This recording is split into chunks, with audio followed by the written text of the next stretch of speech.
Hello friend, आप सभी का स्वागत है आज के इस वीडियो में। आज की इस वीडियो में बिहार स्टेट एग्जाम 2025 के पेपर की एनालिसिस करने वाले हैं। 22 अक्टूबर 2025 के फर्स्ट शिफ्ट का पेपर हो चुका है।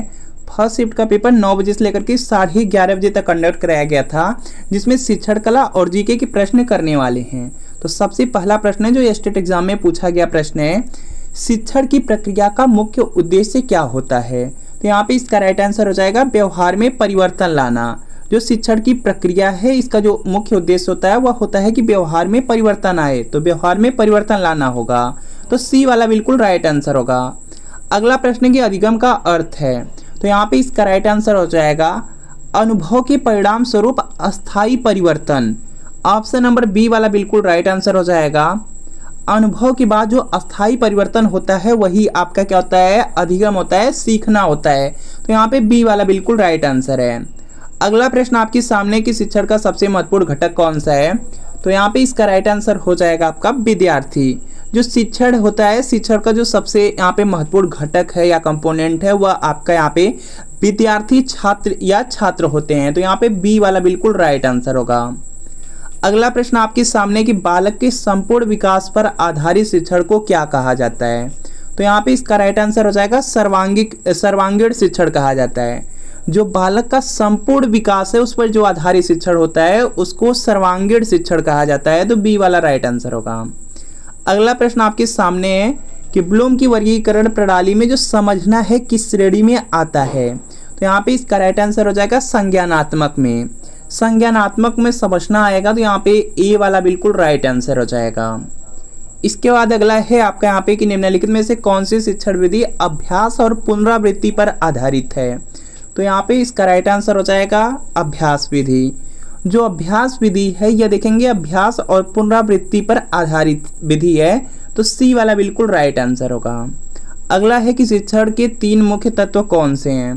तो यहाँ पे इसका राइट आंसर हो जाएगा शिक्षक हो जाएंगे, छात्र हो जाएंगे और विषय वस्तु होगा। तो यहाँ पर आपका ऑप्शन नंबर जो ए वाला दिया गया है यह बिल्कुल यहाँ पे क्या है, राइट आंसर है, इंपॉर्टेंट है। अगला है कि प्रभावी शिक्षण के लिए शिक्षक को क्या करना चाहिए। तो यहाँ पे इसका राइट आंसर हो जाएगा छात्रों से संवाद स्थापित करना चाहिए। प्रभावी शिक्षण के लिए छात्रों से संवाद करना जरूरी होता है। तो बी वाला बिल्कुल राइट आंसर होगा। अगला है कि शिक्षण 2 तरफा प्रक्रिया है, इसका क्या अर्थ है। तो यहाँ पे इसका राइट आंसर हो जाएगा, देखेंगे जो शिक्षण होता है, शिक्षण में जो अध्यापक या शिक्षक रहते हैं और जो छात्र रहते हैं दोनों के दोनों सक्रिय रहते हैं। तो यहाँ पे क्या होगा, शिक्षक और छात्र दोनों सक्रिय रहते हैं, इसीलिए इसको यहाँ पे शिक्षण को 2 तरफा प्रक्रिया कहा जाता है। तो बी वाला राइट आंसर होगा। अगला प्रश्न आपके सामने कि शिक्षण के परिणाम का मूल्यांकन किसके द्वारा किया जाता है। तो यहाँ पे इसका राइट आंसर हो जाएगा शिक्षक व छात्र दोनों के द्वारा किया जाता है। जो देखेंगे शिक्षण होता है, शिक्षण का जो परिणाम होता है उसका जो मूल्यांकन है वह छात्र और जो शिक्षक होते हैं दोनों लोग यहाँ पे करते हैं। तो क्या होगा, सी वाला राइट आंसर होगा। इसके बाद देखेंगे नेक्स्ट के अनुकरण द्वारा सीखना किस सिद्धांत से संबंधित है। तो यहाँ पे इसका राइट आंसर आपका होगा बेंडुरा का जो सामाजिक अधिगम सिद्धांत है। तो सी वाला बिल्कुल राइट आंसर हो जाएगा। अनुकरण द्वारा सीखना यह किस सिद्धांत से संबंधित है। तो यह बेंडुरा के सामाजिक अधिगम सिद्धांत से संबंधित है। तो सी वाला राइट आंसर है। प्रेरणा का शिक्षण में क्या कार्य है। तो यहाँ पे इसका राइट आंसर हो जाएगा कि अधिगम को प्रोत्साहित करना होता है। प्रेरणा का यहाँ पे शिक्षण में कार्य होता है कि अधिगम को प्रोत्साहित करना। तो बी वाला राइट आंसर है। अगला प्रश्न आपके सामने कि शिक्षा का प्रथम स्तर कौन सा है। तो यहाँ पे इसका राइट आंसर हो जाएगा प्राथमिक शिक्षा होगा। शिक्षा का जो प्रथम स्तर है प्राथमिक शिक्षा हो जाएगा, ए वाला राइट आंसर है। शिक्षण की जो सर्वश्रेष्ठ विधि है वह कौन सी है। तो यहाँ पे इसका जो राइट आंसर है यह हो जाएगा वह जो छात्र की रुचि और क्षमता पर आधारित हो। तो वह क्या होगी कि यहाँ पे शिक्षण की सबसे अच्छी विधि होगी। तो यहाँ पे क्या होगा, ए वाला बिल्कुल यहाँ पे राइट आंसर हो जाएगा। वह विधि जो छात्र की रुचि और जो क्षमता है दोनों पर क्या करे, आधारित रहे। तो ए वाला राइट आंसर है। अगला है कि कक्षा में अनुशासन बनाए रखने का सबसे अच्छा तरीका है। तो यहाँ पे इसका राइट आंसर हो जाएगा प्रेम और सहभागिता द्वारा जो नियंत्रण है। जो बी वाला दिया गया है यह आपका सबसे अच्छा तरीका है। और यहाँ पे क्लास में कोई भी दंड देना या सख्त नियम बना देना या छात्रों को डराना नहीं है।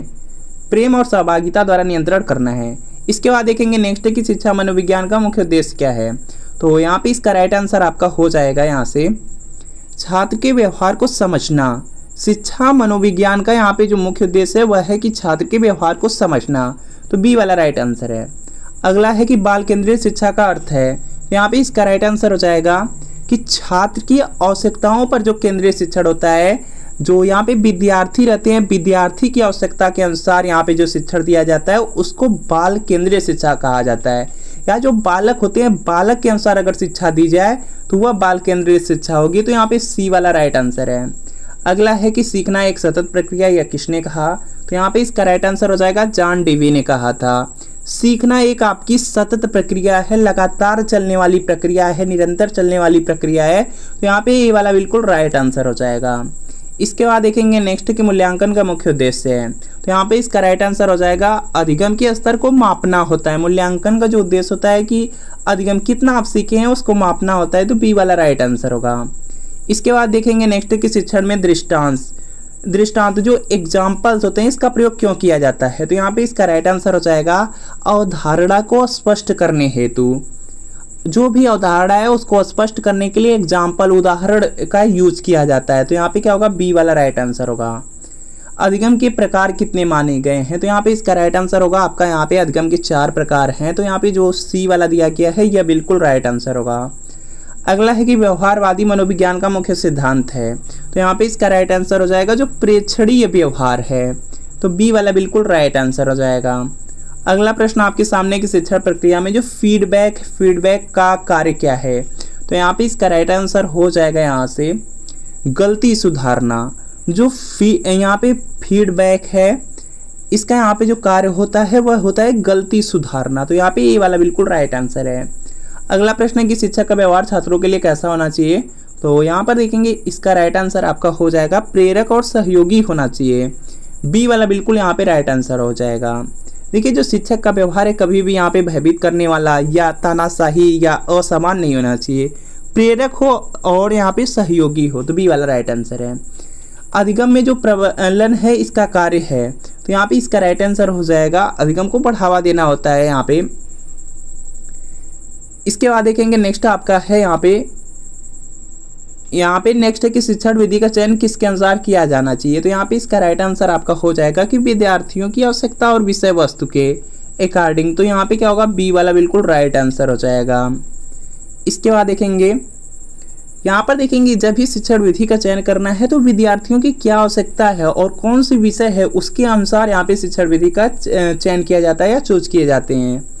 शिक्षण की प्रभावशीलता का मूल्यांकन किससे किया जा सकता है, तो यहाँ पे इसका राइट आंसर हो जाएगा कि विद्यार्थियों के परिणाम से शिक्षक की जो प्रभावशीलता है अगर उसका मूल्यांकन करना है तो इसके लिए यहाँ पर विद्यार्थियों के परिणाम को देखेंगे, तो ये वाला बिल्कुल यहाँ पे राइट आंसर होगा। अगला है कि शिक्षण अधिगम प्रक्रिया का पहला चरण क्या है, तो यहाँ पे इसका राइट आंसर हो जाएगा शिक्षण उद्देश्यों का निर्धारण हो जाएगा, जो बी वाला है यह बिल्कुल यहाँ पे राइट आंसर होगा। शिक्षण अधिगम का जो प्रक्रिया का जो पहला चरण है वह क्या है कि शिक्षण उद्देश्यों का निर्धारण करना, बी वाला राइट आंसर है। अभ्यास से सिद्धि होती है यह किस सिद्धांत से संबंधित है, तो यहाँ पे इसका राइट आंसर हो जाएगा कि अधिगम का प्रयास और जो भूल सिद्धांत है उसी से संबंधित है कि अभ्यास से सिद्धि होती है, तो यहाँ पे ये वाला बिल्कुल राइट आंसर है।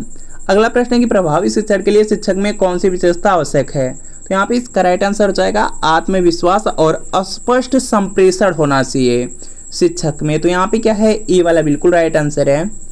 भारत में जो जलियांवाला बाग हत्याकांड किस वर्ष हुआ था, तो यह हुआ था 13 अप्रैल 1919 ईस्वी को हुआ था, तो यहाँ पर देखेंगे जो बी वाला दिया गया है यह राइट आंसर हो जाएगा। इसके बाद अगला है कि सिंधु घाटी सभ्यता का प्रमुख बंदरगाह कौन सा था, तो यहाँ पे इसका राइट आंसर हो जाएगा लोथल था, सी वाला बिल्कुल यहाँ पे राइट आंसर है। अगला आपका है कि भारत के संविधान में जो न्यायिक पुनरावलोकन है इसकी शक्ति कहाँ से ली गई है, तो यह लिया गया है अमेरिका के संविधान से, तो यहाँ पे बी वाला बिल्कुल राइट आंसर होगा। भारतीय संसद का संयुक्त अधिवेशन कौन बुलाता है, तो यहाँ पे इसका राइट आंसर हो जाएगा राष्ट्रपति। जो भारतीय संसद का संयुक्त अधिवेशन है इसको राष्ट्रपति बुलाते हैं, तो सी वाला बिल्कुल राइट आंसर होगा। तापमान का जो माप है किस यंत्र से किया जाता है, तो यहाँ पे इसका राइट आंसर आपका हो जाएगा थर्मामीटर से। जो तापमान का जो माप होता है या तापमान जो मापा जाता है वह थर्मामीटर द्वारा मापा जाता है, तो बी वाला राइट आंसर होगा।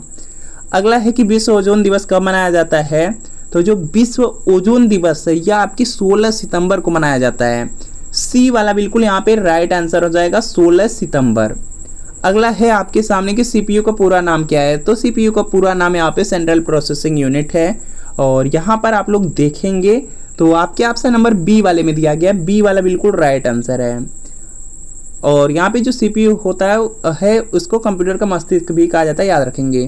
कंट्रोल प्लस यस कुंजी का प्रयोग किस कार्य के लिए किया जाता है। तो यहाँ पे इसका राइट आंसर हो जाएगा सेव करने के लिए। जो कंट्रोल प्लस यस है इसका यहाँ पे कंप्यूटर में यूज होता है सेव करने के लिए, तो ये वाला बिल्कुल राइट आंसर होगा। अगला है कि भारत का जो पहला उपग्रह आर्यभट्ट कब प्रक्षेपित किया गया था। तो यहाँ पे इसका राइट आंसर हो जाएगा 1975 में। भारत का जो पहला उपग्रह आर्यभट्ट है, आर्यभट्ट को 1975 में प्रक्षेपित किया गया, तो बी वाला राइट आंसर है। अगला है कि नालंदा विश्वविद्यालय किस नदी के तट पर स्थित था। तो जो नालंदा विश्वविद्यालय था वह यहाँ पे फल्गु नदी के तट पर हो जाएगा, तो बी वाला राइट आंसर हो जाएगा।